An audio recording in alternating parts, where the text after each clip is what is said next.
આ વાત જેથી મને જાણવા મળી ને એટલે સાપુર વેરાવળના પ્રોગ્રામમાં મેં જાહેર કરી દીધું કે હવે વિસન કાથડ કોઈ બીજા ડાયરા નહીં કરે, હવે મરશે ત્યાં સુધી આંબેડકરી ચળવળનું કામ કરશે.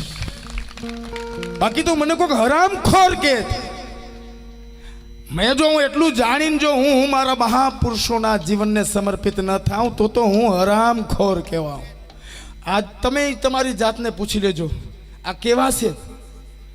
कुत्ते की मौत मरेंगे जो आज चुप बैठे हैं, कुत्ते की मौत मरेंगे वो लोग. જ્યાં સમાજની વાત આવે, જ્યાં જે લોકો પોતાના મૌન ધારણ કરીને બેઠા છે એ મૌન ડૂબાડી જશે, તમારા સમાજોને ડૂબાડી જશે.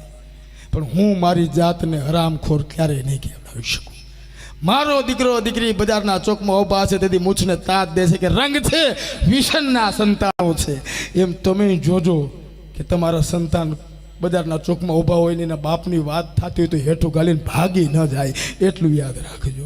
એક જનની તરીકે જનની તમારા કાજે મા રમાએ એવડું ત્યાગ દીધો હોય ને તમે તમારા સંતાનોને જો આવા પાઠ ન ભણાવી શકો તો તમે કઈ રીતે તમારી જાતને જનેતાઓ કેવડાવો છો? કઈ રીતે? કેટલી યાતનાઓની વચ્ચેથી આ સમાજો નીકળ્યા છે અને તાકાતથી ઊભા છે. હા, હમ આંબેડકરવાદી હે, સંઘર્ષો કે આદિ હે, હમ આંબેડકરવાદી હે. હા, અમને નથી ફેર પડતો, નથી ફેર પડતો મને કોઈ કોણ શું કહેશે, આ છે તે છે ફલાણું બધુંય ગૌણ છે. કેમ કે વિસન એના ઇતિહાસને જાણે છે, ઇતિહાસને જાણે છે. અને ડૉક્ટર બાબા સાહેબ આંબેડકરે આ સમાજો આ રાષ્ટ્ર માટે શું કર્યું છે એને જાણે છે. એ જીવનના છેલ્લા શ્વાસ સુધી આ જ યાતનાઓની વચ્ચેથી તાકાતથી આ જ વાવેતર કરવાના રહે. એટલે મારી ફરજ હતી એ હું કરું છું.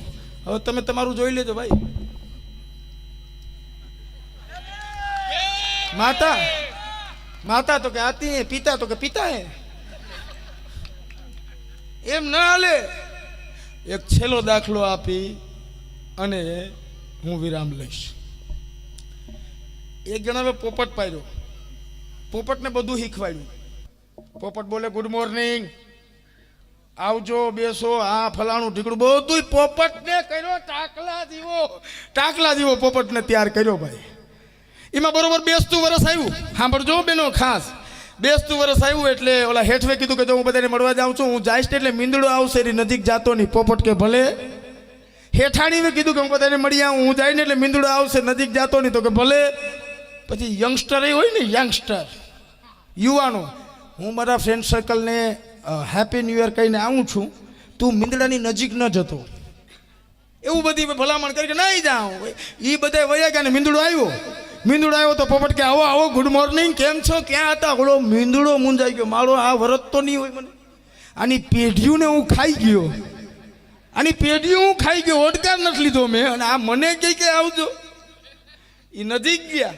હવે મીંદડો ને પોપટની વચ્ચે વાર્તાઓને સત્સંગો થયા, વાતોની વાતું થઈ. પછી મીંદડા હવે વેત જોઈ અને પંજો માર્યો. પોપટના પીછે પીછા નોખા થઈ ગયા, તા ઘરના આવી ગયા ને મીંદડો ભાગ્યો ને પોપટ પડ્યો તો આમ આયા જ પડ્યો તો, આમ પડ્યો તો પોપટ. તા ઘરના પાછા એને જ ધમકાવે, એને જ તને કહેતા હતા કે મીંદડા પાસે જાતો નહીં, મીંદડા પાસે જાતો નહીં, મીંદડા પાસે જાતો નહીં, મીંદડા પાસે જાતો નહીં. તા ઓલો મળતો મળતો પોપટ બોલ્યો, કપાતરું, હા મારી હાજરી હતી, કપાતરું, મને મીંદડો તો બતાવવો હતો કે આને મીંદડો કહેવાય. મીંદડા પાસે જાતો નહીં, મીંદડા પાસે જાતો નહીં, મીંદડા આ ચાલે, આમ ન કરાય. પણ કેવું નહીં, હું કરવાનું ન કરાય, કયો કયો કયો કેવું જ નથી. છોકરાઓને કહી દેવું એ ન કરાય, પણ હું કરવાનું ન કરાય, આ કરાય, હું કરવા ન કરાય, કયો. મારી એટલી ભલામણ છે, તમારું જીવતર જેવું ગયું આનામાં રોપણ ન કરતા ને તર્ક કરવા દેજો.